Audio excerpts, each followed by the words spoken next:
Salam sejahtera. Nama saya Mariam Mokhtar. Hari ini kita akan dengar kisah seorang bapa kandung yang terkejut bila ia dapat tahu yang anak diserah sebagai anak angkat tanpa pengetahuan. Bapa yang berkenaan bernama Encik Muhammad Khairul Hafiz Abdullah. Berumur 33 tahun dan Presiden NGO Pertubuhan Kebajikan dan Sosial Malaysia yang digelar Perbak Malaysia. Encik Khairul menubuhkan Perbak pada tahun 2012 untuk mendapat keadilan untuk mangsa dan juga untuk melindungi keselamatan kanak-kanak rumah anak yatim kerajaan di bawah jagaan Jabatan Kebajikan Masyarakat atau JKM. Dia telah menolong beribu bekas kanak-kanak jagaan JKM secara permohonan untuk MyCard, kewarganegaraan, pekerjaan, makanan dan sumbangan bulanan. Beberapa minggu yang lepas, Encik Khairul terkejut mendapat berita tentang anaknya. Tapi kita biar Encik Khairul ceritakan kisahnya. Ceritanya bermula di Mentakap Pahang. Assalamualaikum, salam sejahtera. Saya hanyalah seorang insan biasa bernama Muhammad Khairul Hafiz bin Abdullah. Tujuan saya membuat video ini untuk dikongsi bersama pengalaman-pengalaman saya semenjak saya dilahirkan sehinggalah sekarang ini, tahun 2020. Mungkin ada yang tahu berkaitan dengan cerita saya. Dan mungkin ramai juga yang tidak tahu. Dan ada juga yang mungkin dah lupa apa yang pernah saya dedahkan satu ketika dahulu. Di sini pada hari ini, saya bukan nak menceritakan berkaitan dengan kes yang pernah saya bawa, kes yang pernah saya dedahkan di media. Saya cuma merayu kepada masyarakat Malaysia, terutamanya rakyat kita yang disayangi, untuk menilai sendiri. Sebagai seorang bapa, yang kehilangan anak, anak saya telah dianak-angkatkan tanpa pengetahuan saya. Ditukar nama tanpa pengetahuan saya. Walaupun ada perintah hadanah melalui Mahkamah Tinggi, tapi itu tidak mengizinkan saya memiliki anak saya. Dan ada pihak-pihak tertentu yang menghalalkan pengangkatan anak saya, anak kandung saya. Sebelum saya ceritakan lebih lanjut berkaitan dengan cerita ini, saya mohon luangkan masa. Bukan untuk mendengar keluhan, tetapi memberikan saya semangat untuk terus berjuang demi anak saya.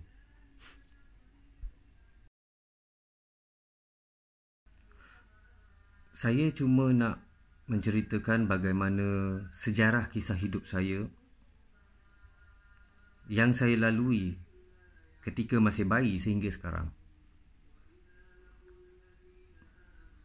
Saya dilahirkan pada 31 Januari 1987 di sebuah pekan di Mentakap Pahang. Waktu itu saya tak tahu siapa mak bapak saya. Saya tak tahu daripada mana saya. Keturunan saya adalah hamba Allah. Kutip saya, hantar saya kepada Jabatan Kebajikan Masyarakat. Saya ditempatkan di rumah kanak-kanak Tengku Puan Fatimah, di waktu kelahiran saya sehinggalah pada tahun 1991 dianak-angkatkan oleh sepasang keluarga Cina. Ya, pada waktu kelahiran, nama saya telah diberikan ialah Leong Swee Sin. Selepas tahun 1991, saya dianak-angkatkan secara sah melalui perintah mahkamah. Nama saya telah berubah mengikut keluarga Cina tersebut, iaitu Marvin Tan Kwong Sing. So, sepanjang saya tinggal dengan mereka ini, bahagia itu memang ada. Saya tak pernah bohong dan takkan menafikan. Tetapi saya sangka perkara itu akan berpanjangan. Rupanya 1994, di waktu itu saya baru darjah 1. Saya telah didera dan dihantar kembali ke Jabatan Kebajikan Masyarakat, iaitu Rumah Kanak-Kanak Tengku Budriah Ceras. Sepanjang saya di Rumah Kanak-Kanak Tengku Budriah Ceras, saya tidak mengambil masa yang lama. Pegawai-pegawai di sana telah memindahkan saya ke Rumah Kanak-Kanak Sultan Abdul Aziz Kuala Kangsar, Perak. Sehinggalah usia saya berusia 12 tahun. Sehingga UPSR ketika itu, tahun 1999. Selepas 1999, semua kanak-kanak lelaki wajib dipindahkan rumah budak laki-laki Durian Daun di Melaka. Di situlah sejarah saya bermula. Ya, di mana saya tak segan silu. Saya tak ada rasa perasaan malu ke apa ke, sebab saya sendiri pernah mendedahkan di media. Ada beberapa pegawai di dalam institusi kebajikan tersebut memaksa saya membuat sesuatu yang tak sepatutnya berlaku. Ya. Dia pernah meliwat saya secara jujur dan hanya diarahkan diam jikalau saya bagi tahu ataupun mendedahkan perkara tersebut.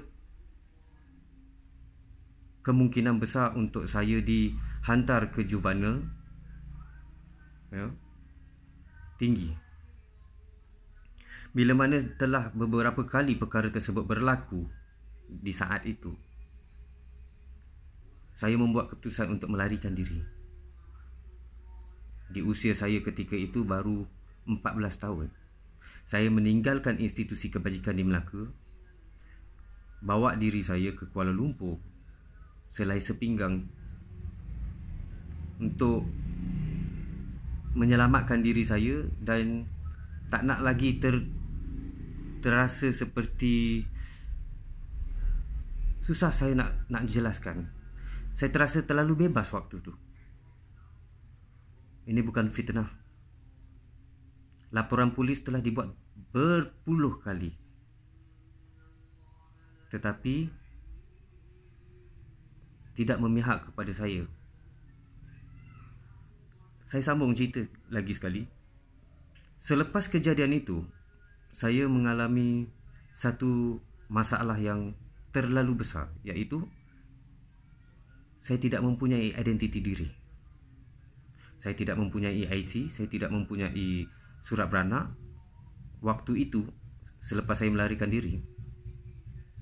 Dan selepas daripada itu,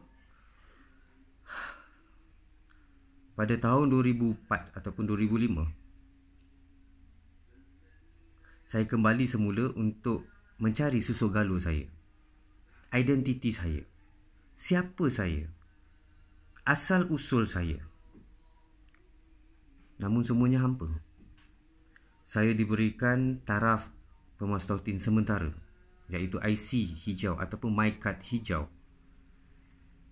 di mana saya tidak mempunyai negara ketika itu.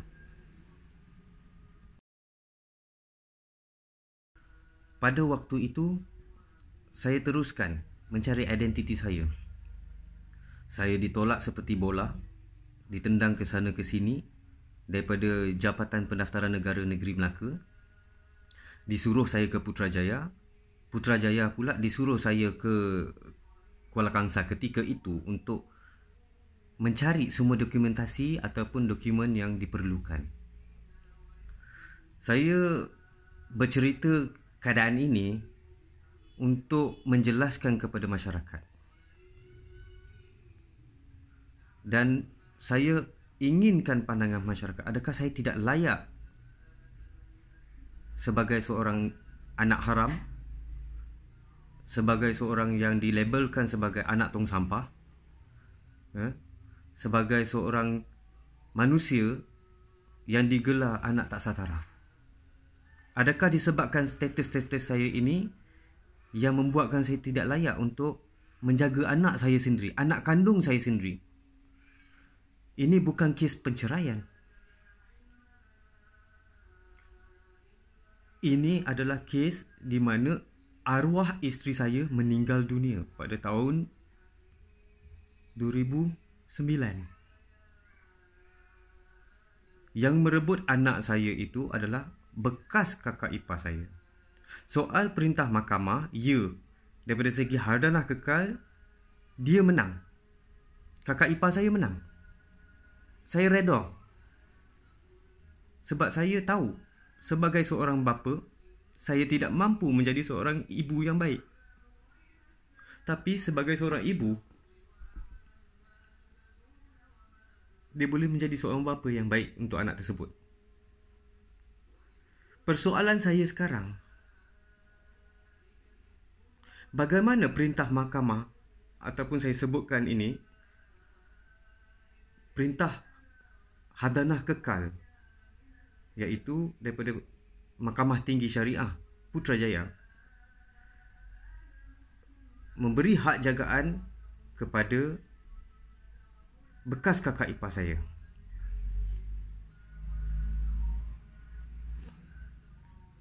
Di situ dengan jelas dia adalah seorang penjaga kepada anak tersebut, bukan pemilik anak tersebut.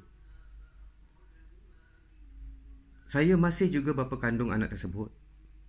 Sejahat-jahat seorang bapa, sejahat-jahat seorang ibu, tak ada siapa boleh pisahkan anak itu kecuali Allah. Perkara ini berlaku pada tahun 2020.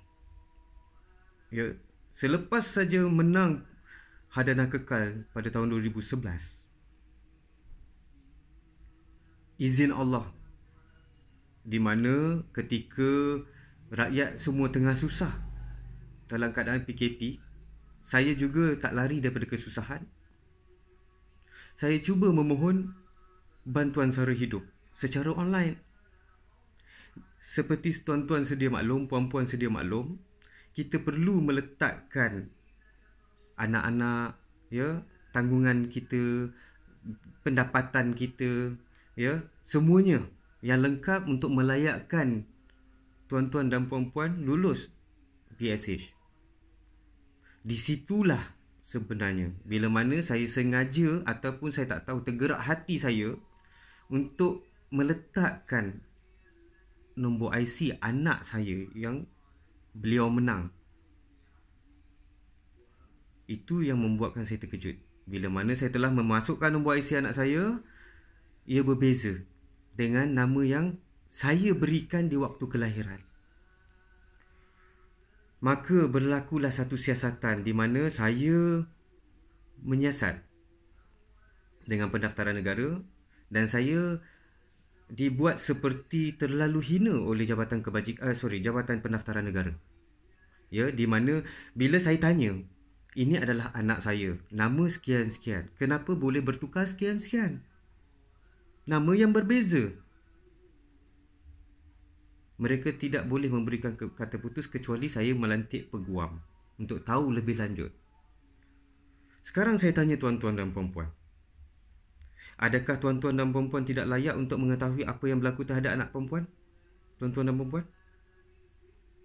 adakah disebabkan saya anak haram, disebabkan saya anak tong sampah, disebabkan saya anak luar nikah, saya tidak layak untuk tahu berkaitan dengan anak saya?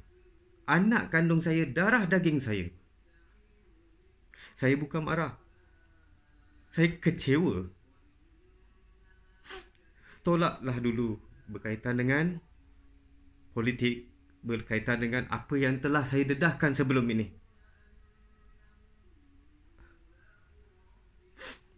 Saya cuma nak tahu kenapa anak saya dianakkan.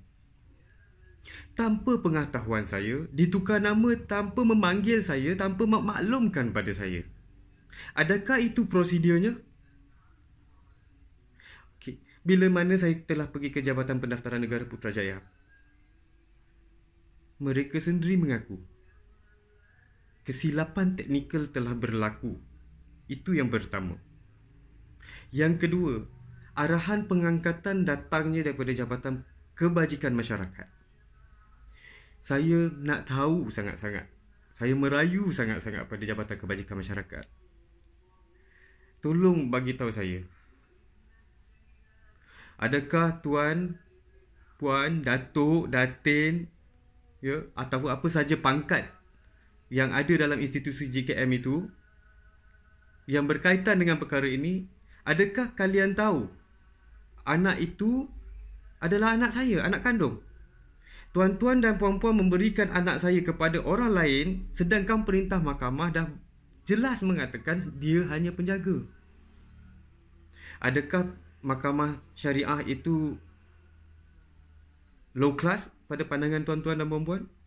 Sehingga kan Jabatan Kebajikan boleh override balik apa yang telah diputuskan oleh Mahkamah Tinggi Syariah Putrajaya. Adakah ini adil? Saya merayu pada tuan-tuan dan puan-puan. Saya bukan tak sayang anak saya. Saya sayang. Tapi saya menghormati perintah mahkamah.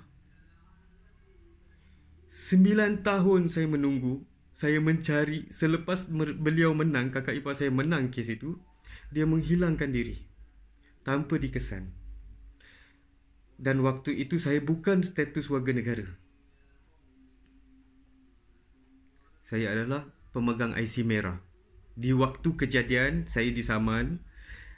Kalau tuan-tuan dan puan-puan kata saya tak sayang anak saya terus terang dengan tuan-tuan dan puan-puan. Sesusah mana saya ketika itu sebelum saya menjadi Presiden Kebajikan Sosial Malaysia. Saya cari duit. Saya bayar peguam saya sebanyak 15,000 tuan-tuan dan puan-puan. Even though saya kalah dalam isu itu, saya menunjukkan perjuangan seorang bapa walaupun saya kalah.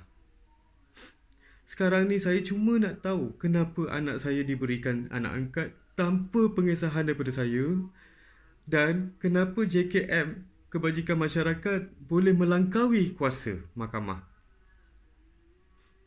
Itu saja saya nak tahu. Saya ada beberapa soalan. Mengapa prosedur tidak diikuti oleh Jabatan Pendaftaran Negara, JPN? Mengapa nama anak Encik Khairul diubah tanpa pengetahuan dan keizinan selaku bapa kandung? Jabatan tahu alamat untuk menghubunginya. Mengapa Jabatan Kebajikan Masyarakat, JKM, beri kebenaran anak lelakinya dijadi anak angkat? Mereka juga tidak cuba nak hubunginya. Apa akan terjadi sekarang? Macam mana nak selesai masalah ini? Siapa boleh tolongnya? Di mana ia nak cari peguam? Kes ini rumit kerana membabitkan jabatan kerajaan. JPN dan JKM buat salah, tetapi Encik Khairul dan anaknya yang menanggung kecuaian jabatan-jabatan ini. Dari mana dia nak dapat duit untuk cari peguam? Peguam yang mana yang berani nak menentang jabatan kerajaan? Ini bukan salah Encik Khairul. Ini salah JKM dan JPN. Mungkin ramai lagi orang seperti Encik Khairul yang mengalami masalah yang sama, di mana anak mereka ditukar nama atau dibuat anak angkat tanpa kebenaran ibu atau bapa. Mengapa JPN dan JKM tak ikut prosedur dan langgar perintah Mahkamah Syariah. Ini kesilapan yang serius di mana JPN dan JKM tidak cekap dan tidak mengikut prosedur dan peraturan. Mereka melakukan kesalahan dari segi undang-undang. Siapa yang akan ambil berat masalah ini?